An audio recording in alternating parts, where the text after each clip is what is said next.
Hey, welcome back to Rock Doc's Reading Room. All right, so where did we leave off? Well, we finished with the second chapter, ready to go on to the third chapter, called Another Brick in the Wall. Okay, so I've just been hired as the road manager for Edgar Winter's White Trash. Not that I had any experience, as you found out in the last chapter. And okay, so let's see what's going to happen. It's now 71. I'm 19, 20 years old. I quit college to take the gig. As I said, I had no experience at all. And we'll see how it all works out. All right. Another brick in the wall. Edgar was a full albino, just like his older brother. He was tall and lanky with shoulder-length blonde hair, red eyes, and very light white skin. Let me just say, albinos have a lack of pigment. And interestingly, both of Edgar and Johnny's parents were not albinos, although Edgar and Johnny were. It's a recessive gene which both parents had, which made it dominant, and both of their sons ended up being albino. Okay. If I hadn't already met Johnny, meeting Edgar would have been a shock. Most of the rest of the band were good old boys. Being their road manager was a real education. New words and expressions like shack, gumbo, and crawfish became part of my vocabulary. Singer Jerry LaCroix was a star in his own right.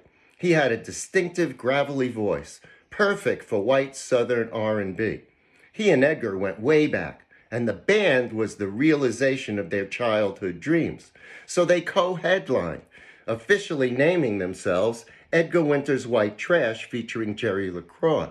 Now, you gotta dig, Jerry was truly a star in his own right, and in the South, around Louisiana and Texas, you know, people knew him and people loved him. And so when he joined Edgar for White Trash, he truly thought he would be co-headliner, but it didn't exactly work out that way. All right. Still, Edgar was the draw.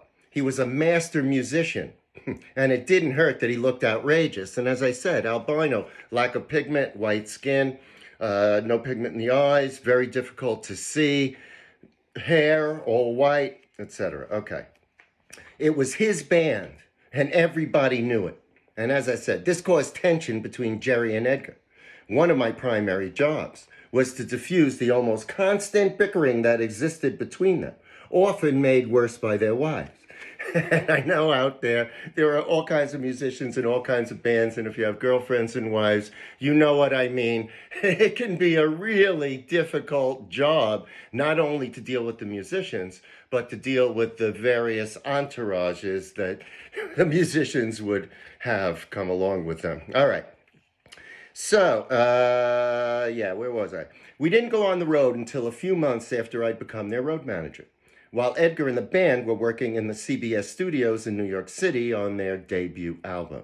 I was with them in the studio as well. That was on 52nd Street, I think, you know, Columbia Studios, big famous studios, very cool place. And my initial excitement lasted about 2 weeks. Then the reality set in, take after take of the same thing. I was happy to be the go-to guy. Go to the coffee shop, go to the music store, go to the pharmacy. As the hours in the studio dragged on, I looked forward to someone sending me anywhere just so I could leave for a while. Any of you out there that have recorded albums, you know exactly what I'm talking about, especially if you're not the musician, but some ancillary member of the band or the crew or whatever. All right. Meanwhile, Steve Paul and I were getting on well. Steve was Edgar's manager, and Steve was a New York character, man. He was famous for having opened a club called The Scene. And The Scene was one of the first places in New York where people like Hendrix and the Doors played. And Johnny would actually jam with Hendrix and the Doors, Johnny and Rick. And then Steve went into management. He found Johnny, and of course, Edgar came along. And again, he was a freaky guy. He only wore blue. He dressed in blue velvet. He had this blue velvet kind of top hat, blue velvet suit, incredible apartment on Gramercy Park in New York, but a real character. And you'll hear more about him as we go on in the book. All right.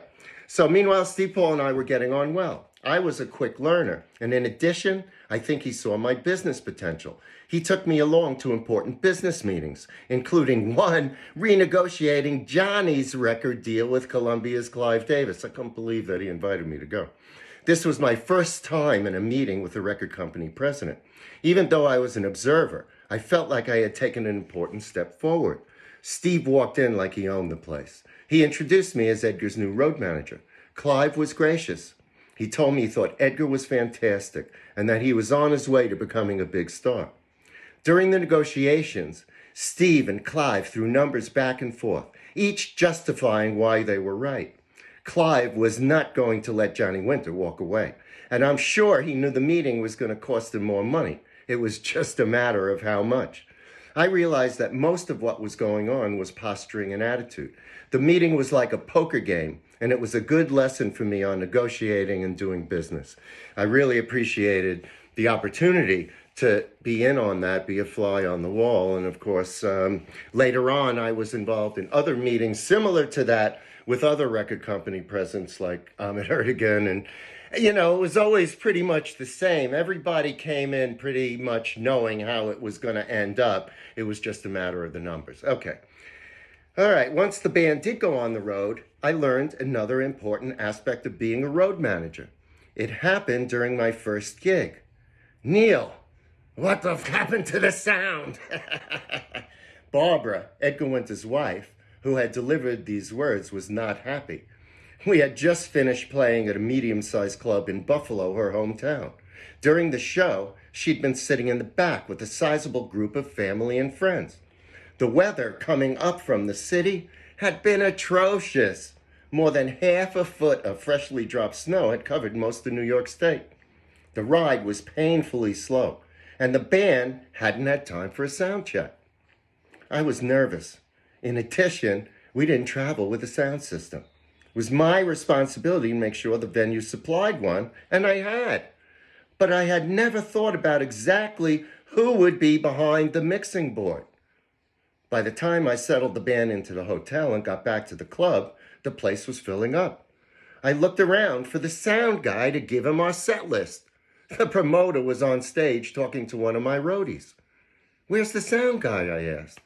"It's the band's responsibility," he shouted back. "What do you mean? It's your sound system. Who runs the board?" I was starting to feel massively apprehensive. "We rent the sound system and mixing board whenever we need it, and it doesn't come with anybody. I told you, it's the band's responsibility." I didn't know what to do. I couldn't tell Edgar. I certainly never intended to be the sound man, nor did I feel qualified. But I was pushed into a corner and believed I had no choice. The channels on the board were labeled with the names of the microphones they controlled. All I needed to do was create a good balance between the vocals and the instruments. I went to the hotel and got the band. On the way back, Edgar asked, "How's the club, Neil?" "I'm worried that we didn't have a sound check." He's worried, I thought. He should only know. "Don't worry, Edgar. It's a good club with a very adequate sound system." We didn't play to a full house, but the crowd loved the show, and the band felt it. During the set, Edgar signaled to me a couple of times to turn up his mic. That was it. I thought under the circumstances, things had gone well. But then Barbara walked up to me. Edgar was married at the time, as I said, and Barbara was from Buffalo, and she was a bulldog in many ways, let me tell you, okay. I knew by her expression that something was wrong. She went into a tirade and compared the sound to listening to a bunch of toy instruments. You can imagine how I felt. I didn't know what to say. To sit there and make excuses would have been ridiculous. I took her back to the dressing room. She started to tell Edgar how bad it sounded out front. He didn't say anything. "What did you think, Edgar?" I asked. "It sounded all right to me, Neil, but all I heard were the stage monitors. Barbara was out front." I could tell he was upset. "Sorry, Edgar. It won't happen again." In the end, he was cool about what happened, but I wasn't. What a stupid mistake. How foolish I was to think I could mix the band. I should have thought about a sound technician when I picked my road crew. And I had picked my road crew just from two friends from college, who basically didn't want to be in college anymore. And I said, hey, I'm a road manager now. Why not be my road crew? So, but I learned by the experience, and as time went on, I got better and better. And you'll hear in the next segment what happened after that. All right. So I hope you enjoyed it, and I hope you'll join me again next week for the next episode of Rock Doc from Neil Ratner, Rock Doc's Medicine Reading Room. Neil Ratner, Rock Doc's Reading Room. All right. A little tongue-tied there, but what the heck. All right. See you next week. Bye now.